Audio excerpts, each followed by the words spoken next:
परिवार और सर्दी का मौसम। जूनागढ़ नाम का एक गांव था। वो बर्फीले पहाड़ों के बीच में था। वहाँ ठंड बहुत लगने के कारण उस गांव में सबको सर्दी बुखार होते रहती थी। उस गांव में तरुण गोगोई, उसकी पत्नी मीना, उसके बच्चे दिव्या, मुकुंद बहुत सालों से रह रहे थे। उस गांव में गोगोई चिट्ठी डालते रहता था। उनके लिए लोग आते रहते थे। एक बार गोगोई के घर को उसका भांजा मुकुल और उसकी पत्नी नैना आए। तरुण वाले बहुत आदर के साथ उनका स्वागत किए।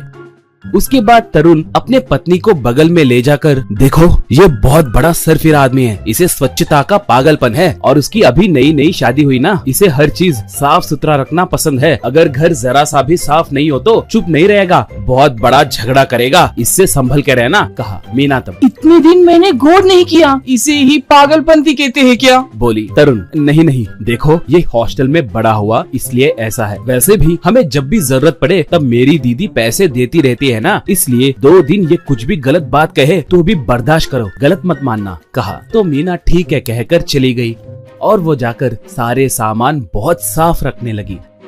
ऐसे 2 दिन बीतने के बाद एक बार घर के पास बर्फ गिरने लगी तो वो लोग वहाँ पर कैंप फायर जलाए, उसमें चिकन बनाकर खाने लगे।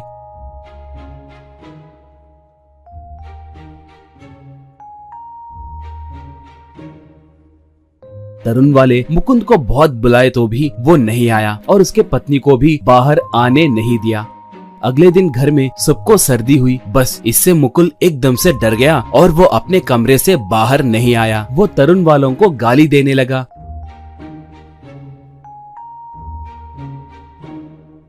फिर भी तरुण का परिवार उनके दीदी का मुंह देखकर चुप रहने लगे। थोड़े दिनों के बाद उनका जुकाम कम हुआ। उसके बाद भी मुकुल बाहर आकर उन्हें फिर से गाली देने लगा।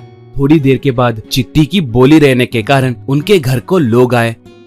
उनमें से थोड़े लोग चीख रहे थे तो थोड़े लोग खांस रहे थे। अब उन्हें देखकर मुकुल, अब बाप रे मामा जी, इतने सारे मरीजों को घर लाकर क्या कर रहे हो? दुनिया को खत्म करने का कोई प्लान बना रहे हो क्या? कहा मीना। तब देखो बेटा, हम उनपे ही निर्भर होकर जी रहे हैं, तुम्हें ऐसे बात नहीं करना चाहिए। अगर तुम्हें अच्छा नहीं लगे तो तुम अंदर जाओ। और ऊपर से ये गाँव वाले बहुत अच्छे हैं, अगर उन्हें गुस्सा आया तो ये किसी को नहीं छोड़ते, देख लेना, बोली मुकुल। मामी तुम चुप रहो, तुम्हें दुनिया के बारे में कुछ पता नहीं और बीमारियों के बारे में तो तुम कुछ नहीं जानती। यहाँ के लोगों में से किसी ना किसी को कोई खतरनाक वायरस होगा, वो बगल वाले आदमी को लग सकता है। अगर वो आदमी भी कमजोर हो तो उसके शरीर में वो वायरस और बलवान बन जाएगा। उसके बाद उस कमजोर शरीर में धीरे धीरे अपने ताकत को बढ़ाते हुए वो वायरस उसे मार देगा। उसके बाद उसके शव यात्रा के समय वो बाहर आएगा, वो बहुत बड़ा हो जाएगा और उसके बाद देखो गाँव में सबको लगेगा सब मर जाएंगे। धीरे धीरे पूरी दुनिया नाश हो जाएगी मामी, कहा। ये सुनकर एक गाँव वाले को गुस्सा आया।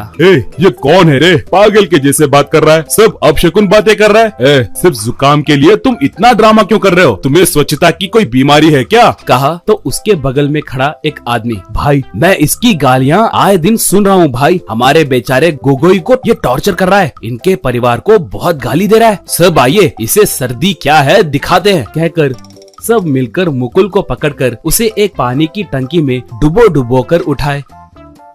इससे मुकुल को भी सर्दी हुई। ये सब देखकर मुकुल, आज मूर्ख लोग, आप लोगों ने मुझे जुकाम लगाया ना, बाप रे, मुझे तुरंत हॉस्पिटल में एडमिट होना है, नहीं तो ये जुकाम बुखार में बदलकर उसके बाद अल्सर बनकर उसके बाद कैंसर भी बन सकती है, मैं मर भी सकता हूँ, कहकर जबरदस्ती उसके पत्नी को वहाँ से ले गया। सिर्फ जुकाम से डरकर भाग गए मुकुल को देखकर गांव वाले बहुत हंसे।